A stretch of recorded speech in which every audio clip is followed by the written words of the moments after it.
Agora, essa frase, né?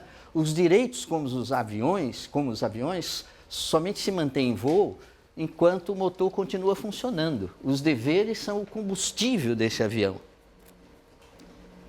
Né?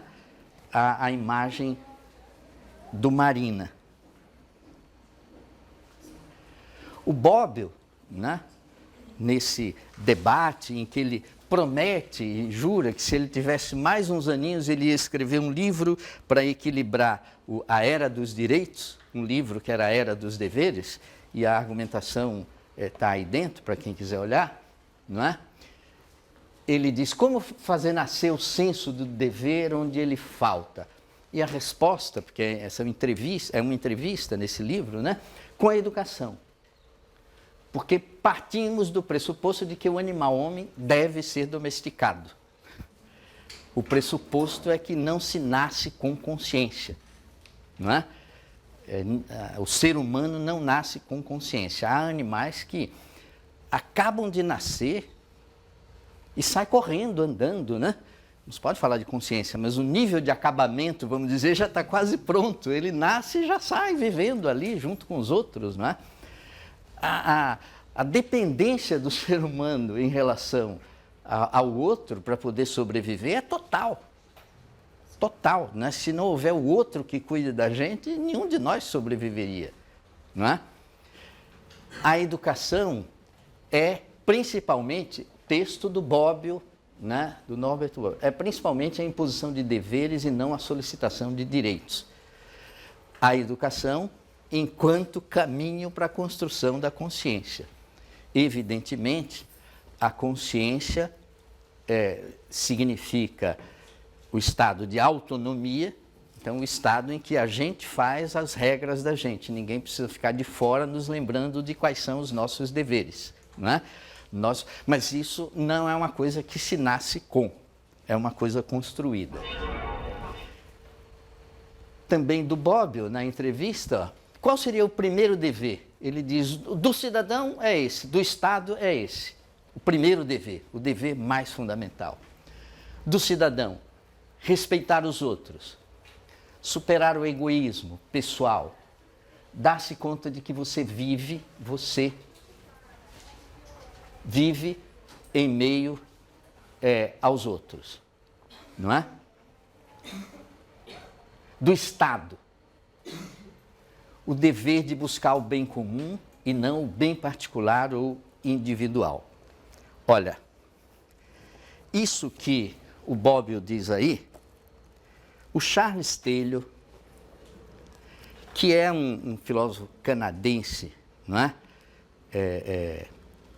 Interessante, muito interessante. Quem me mandou essa semana um e-mail, porque o legal é isso, eu fico recebendo e-mails do grupo, né? E alguém daqui da turma, acho que foi a Andréa, que não está aqui hoje, me mandou um e-mail mostrando que na semana passada o Charles Taylor e o Habermas ganharam um prêmio chamado Prêmio Hughes ou alguma coisa assim, mas é uma espécie de Nobel das Ciências Humanas. Inclusive o valor financeiro assim, é maior, 1,5 milhão de dólares, maior do que o do Nobel, não é? E os dois ganharam junto, o Taylor, o Charles Taylor e o Habermas, não é? Um com 90 anos, 92, o outro com 83. O jovenzinho com 83. Produzindo e ganhando trabalho pelo que estão produzindo, né? O Habermas e o Taylor, né? E o Taylor, que trabalha nessa... Quer dizer, o livro fundamental do Taylor, que a gente já fez referência aqui, é As Fontes do Self. As Fontes do Self.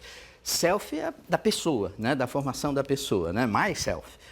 E esse livro é um grande livro, mas que se lê como um romance, um livro muito agradável de se ler, As Fontes do Self, né? E ele tem esse pequeno livro que nunca foi traduzido, mas que eu acho muito interessante. Até entendo porque nunca foi traduzido, porque ele dá uns pitacos aqui e ali em termos de religião. E aí isso já vira pecado para certa ala filosófica, né? Quando um filósofo como Ricoeur fala alguma coisa sobre religião, ele já é considerado com desconfiança por alguns, não é? E o Taylor falou um pouco sobre religião no meio aqui desse livro, aí nunca foi traduzido. Mas aqui ele tem uma equação interessante, não é? Na relação pessoa-sociedade, e a equação é a seguinte, ó, do Taylor. Eu acho que eu copiei aí no quadro para poder a gente não precisar ler. Olha, a equação está aqui, nesse trechinho em verde, ó. O direito do indivíduo é a responsabilidade da sociedade, é o dever da sociedade. O dever da sociedade é garantir o direito dos indivíduos, né, das pessoas. E o dever do indivíduo, a responsabilidade do indivíduo, é um direito que a sociedade tem que exigir, que ela tem, né? A sociedade tem o direito de que cada um de nós cumpra o seu dever. Ela vai exigir que a gente cumpra o dever. Então, o dever de um é a responsabilidade do outro, a responsabilidade de um é o dever do outro, não é? O direito, assim. O conflito entre o direito do indivíduo e o direito da sociedade, não é? É que nos dá essa tensão entre o que é livre, o que é e o que é justo, né? Bom, vocês veem que o Taylor não é muito chegado na ideia de pessoa, ele não fala de pessoa nunca. No livro grandão dele é self, né? E aqui ele fala de indivíduo, não é? Há correntes que resistem à palavra pessoa, e mesmo assim, por exemplo, na psicanálise, o Jung reduz a ideia de pessoa à ideia de máscara, mas como falsificação, você é mascarado. Persona, né, no Jung, você está representando um papel, é como se você estivesse fingindo, né? Representar um papel como um fingimento. E o processo de crescimento pessoal, que a gente diria, assim como uma coisa positiva, o Jung chama de individuação. É um processo de individuação. Então, para o Jung, né, o peso está no indivíduo, né? E pessoa ele olha como simplesmente mascarar, representar um papel, né? Como uma falsificação. Então, o Taylor, com toda a grande reflexão sobre a ética que ele tem, ele evita, né? Não fala muito da ideia de pessoa, é raro, não é? Mas fala de self, fala de indivíduo no sentido que a gente está levando aqui para a pessoa. Então, é isso. Eu queria colocar essas questões, também queria dizer que a ideia de deveres, não é? Historicamente, isso é destacado pelo Bobbio, no texto a que eu me referi, que está circulando entre vocês. Historicamente, ela é muito anterior à ideia de direitos, não é? A guerra provocou essa inversão de colocar os direitos no centro das atenções, não é? E agora a gente está recuperando os deveres. Mas isso daqui é um livro de 103 da era cristã, do século de 106 a 43 a.C., que foi quando viveu Cícero. Marco Túlio Cícero. Quem que era o Cícero? Era um romano aí, sábio, que escreveu pra caramba, né? Só que ele era uma espécie de Joaquim Barbosa daquela época, né? O povo gostava do que ele falava, mas ele brigava com Deus e todo mundo, né? Brigava, então, politicamente, ele não foi, assim, foi briguento, assim, né? Não teve jogo de cintura nem naquela época, né? Mas isso aqui é um tratado dos deveres, 100 anos antes de Cristo, né? Dei uma olhada, existem versões mais novas, é que eu achei essa versão veinha aí interessante, né? Então é isso, agora eu passo a bola para vocês, para a gente conversar a partir das colocações de vocês, como que vocês veem essa relação entre direitos e deveres, não é? Claro que simplificações vamos evitar para aproveitar o nosso tempo. Não está em questão dizer assim que só existe direito e dever nenhum, seria uma caricatura, e muito menos essa de que só existe dever e nenhum direito, né? Mas está em questão a ideia da solidariedade, mas da independência entre direitos e deveres, de modo que, do ponto de vista da ética, haveria, isso está em questão, deveres que independem de eu ter meus direitos garantidos para poder estar realizando, senão direitos assim inerentes à condição humana, não é? Isso é que está aqui colocado em discussão. Pois não, Marta? Tem uma dúvida, quando o senhor fala essa pergunta que o Bob faz, né, que é como fazer nascer o senso de dever e responde à educação, isso seria exclusivo da educação ainda durante a criança, adolescente, ou o adulto ele também pode, é possível falar de educação de adultos? É possível educar adultos?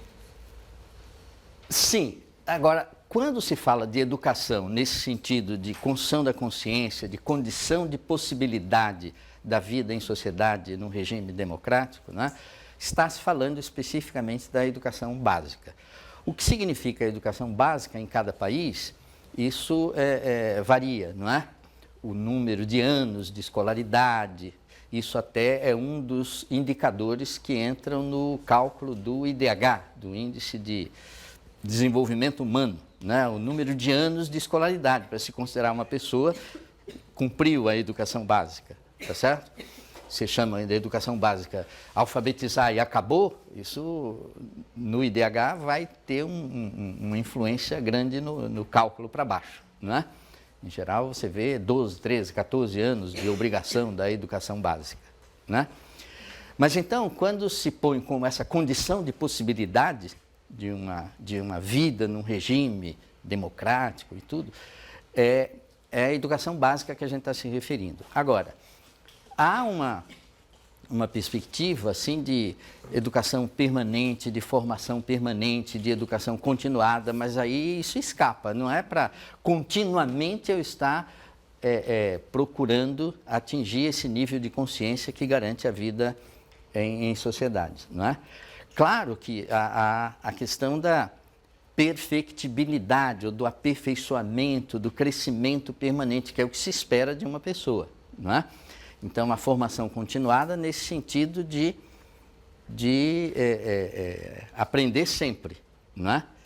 Mas o ponto aí crucial é o discernimento de que quando é que você considera que a educação básica está concluída, não é? Essa uma questão para discutir, né? Diga, Maria Lúcia. Então, eu achei muito interessante como o Jonas coloca a questão da responsabilidade, com a relação com o poder, né? O poder aumentado com a técnica. E aí, como isso traz uma responsabilidade, a gente poderia pensar em dever nesse caso, né? Sim. Agora, a questão se a educação acaba servindo aos interesses do Estado, que por sua vez serve geralmente aos interesses das classes dominantes, como é que a gente poderia escapar dessa... Como é que, na verdade, a educação poderia pensar no dever, em informar para dever, nesse sentido de responsabilidade, se os interesses que ela acaba servindo não são esses, né? Eles são teoricamente, a me fugir na palavra, mas é vestido como se certo, fosse... mas eu entendo o que você está querendo dizer. Agora, só que eu acho o seguinte, Maria Lúcia, uma educação que conduz a uma consciência, que significa você abrir os olhos para ver umas coisas e não ver outras, não é uma educação que forma pessoas conscientes. A consciência tem a ver com abrir os olhos, não é? E ver. Agora, não dá para fingir que não vê. Então, eu não imagino uma pessoa bem educada, não é? Que se deixe pautar absolutamente por uma ideologia, sem ver uma ideologia como um sistema de ideias, sem ver que há outras ideologias ou outros sistemas de ideia, não é? Eu não imagino uma pessoa bem educada que não consiga perceber a pluralidade, não é, nas visões de mundo, não é? Toda visão assim que se pretende assim monista, uma única perspectiva, é terrível, né? É assustadora, não é? Muitas vezes as motivações no nível do discurso são as melhores. Essa ideia de que você está falando da perfectibilidade humana, do aperfeiçoamento permanente e tudo, né? Isso pode ser deturpado, corrompido para a ideia de uma sociedade em que não haja pessoas com limitações, não é? Que foi uma vertente aí da perspectiva nazista e tudo, né? De aprimoramento racial, né? Estou fora disso. Mas para dizer que está fora disso, como que você está fora disso se você quer essa perfectibilidade da pessoa? Mas o que é uma pessoa? Não é? Vamos discutir o que é uma pessoa. É esse o nó, não é isso? E uma pessoa, discutir isso, o que é uma pessoa, significa discutir às vezes coisas bem pontuais, como por exemplo, quando é que começa a vida, quando é que acaba a vida de uma pessoa? Não é? É no feto, é na fecundação, eutanásia pode, não pode, não é? Morte cerebral é morte da pessoa, não é morte da pessoa, não é? O que é a pessoa? Não é? Uma pessoa com Alzheimer e que não reconhece mais ninguém e tudo, é uma pessoa, não é? Então, cabem essas discussões, né? Isso é um campo minado aí, você adere a uma coisa com uma intenção que abre a porta para outra que não era a sua intenção, não é? É super delicado, tá certo? Então, não se trata aqui de dizer a resposta correta é essa, mas de enxergar essa chamada de atenção até agora sobre a ideia de pessoa é um exemplo, né, de como esse terreno é difícil, né, para a gente pensar. Professor, diga, Cília. No livro da Hannah Arendt, né, naquele capítulo da crise da educação... Sim.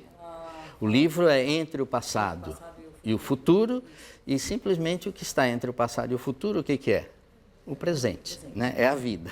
Mas ela, há tanto tempo atrás, já pontuava a questão da responsabilidade, ou a falta de, né? Sim. Principalmente nessa transmissão de gerações, né? E eu pergunto se essa balança entre deveres e direitos, ela não fica um pouco alterada quando se omite essa responsabilidade, porque ela faz uma crítica, né? Sim. Dos pais, na verdade, vem dentro da educação dos professores, na escola, mas ela cita também que a autoridade começa também na responsabilidade que tem, né, os pais quando também estão colocando as crianças dessa nova geração e que você não pode se ausentar. Sim. Isso não muda um pouco a balança, o equilíbrio entre esses deveres, direitos? Sim, certamente. É o caso de que quem tem deveres é porque deve alguma coisa, não é? Em relação ao outro, né? Parece que não, mas, por exemplo, mas isso não dá para negar. Eu tenho netos, né? E tenho uma neta que, com todos a gente se dá muito bem e tudo, mas tem uma neta que eu gostaria de conviver com ela muito mais do que convivo. Um fim de semana que não vai em casa, porque vai para isso, vai para aquilo. E eu, assim, já interpreto isso assim numa boa. Certas coisas ela não quer conversar comigo, porque se conversar, ela fica como que intimada a levar em consideração o que está falando. Então é melhor não pedir opinião e seguir como se, né, fazer de conta que não existe, né? Porque se ela receber algumas coisas, em termos de atenção, não estamos falando de comprar ninguém, mas em termos de atenção e tudo, ela ficará obrigada, né? Intuitivamente, assim, obrigada a certas coisas, obrigações que ela não quer e que eu gostaria que ela quisesse, não é? No modo como se relaciona com o pai, ou com a mãe, ou com o namorado, ou coisa assim. Isso ela não quer conversar. Ela não quer conversar porque se ouvir, não é? Como a relação é harmoniosa, vai se sentir obrigada e ela não quer ter essa obrigação, não é? De um modo geral, assumir responsabilidades, não é? Você se tornar responsável assim por alguma coisa, está associado a você ter certos direitos de exigir daquele pelo qual você assume a responsabilidade. Porque assumir a responsabilidade é responder por. Então, se faz isso, eu respondo. Não, ela não fez por mal, ela fez isso, fez aquilo, eu respondo por ela, não é? Nesse processo de construção da consciência. Você é responsável pelo outro. Depois a pessoa fica adulta, maior, vacinada, vai cuidar da vida, né? E aí ela é responsável diante da lei e tudo, né? Mas os laços familiares não acabam e tudo, quer dizer, o pai é pai, o avô é avó, o laço familiar permanece a vida toda, a relação de obrigação, não é? Então, mas não há como fugir. Se você assume, responde por alguém, isso provoca algum direito, né? Direito de ser ouvido, direito de o outro dizer, não, eu não vou fazer isso que você acha que eu devo fazer, por isso, mas é um direito ela vir aqui e argumentar comigo, sim, não é? Um direito meu. Mas eu sinto que os pais às vezes estão se esquivando também dessa exigência. Ah, sim. E aí o nó sério é a relação com a escola, né? Quer dizer, a partilha assim, de responsabilidade com a escola. Há uma parte que é indelegável, é dos pais, é do pai, é dos pais, né? E uma parte específica que é da escola. E o primeiro meio de você não ir a lugar algum é você, numa discussão desse tipo, ficar pondo a culpa um no outro. A culpa é da escola ou a culpa é da família, e não é a família que é responsável, isso não me venha cobrar, né? É a escola, não dá. Quer dizer, a responsabilidade, família e escola, não há uma linha assim super nítida que você diga, desse lado é da família, do outro lado é da escola. Há coisas absolutamente típicas da escola e da família, né? Que não dá para misturar. Mas há uma zona cinzenta aqui no meio enorme, não é? E que tem que resolver conversando, não pondo a culpa no outro. Começou a pôr a culpa no outro, pôr a culpa é fugir à responsabilidade. E quem foge à responsabilidade abdica da autoridade. Porque a autoridade e a responsabilidade é que estão casadas, não é? Se eu culpo o outro, eu tiro a responsabilidade de mim, eu também não tenho mais autoridade para agir sobre, não é? E daí a Hannah Arendt é bem enfática, né? Porque ela não entra no que é papel da escola, no que é papel da família, mas ela fala que quem não tem comprometimento com o mundo não deveria poder, né? Ela tem uma frase que eu não lembro a frase exatamente, ela é bem enfática, não deveria. O conceito da Hannah Arendt aí é de amor mundi, né? Quem não tem esse amor mundi, né? Esse amor pelo mundo, pelas coisas da vida, não pode ter um filho, não pode, né? Ser professor. O amor mundi é uma categoria da Hannah Arendt. É bonito, né? Ter essa relação amorosa com o mundo, de assumir responsabilidades, né?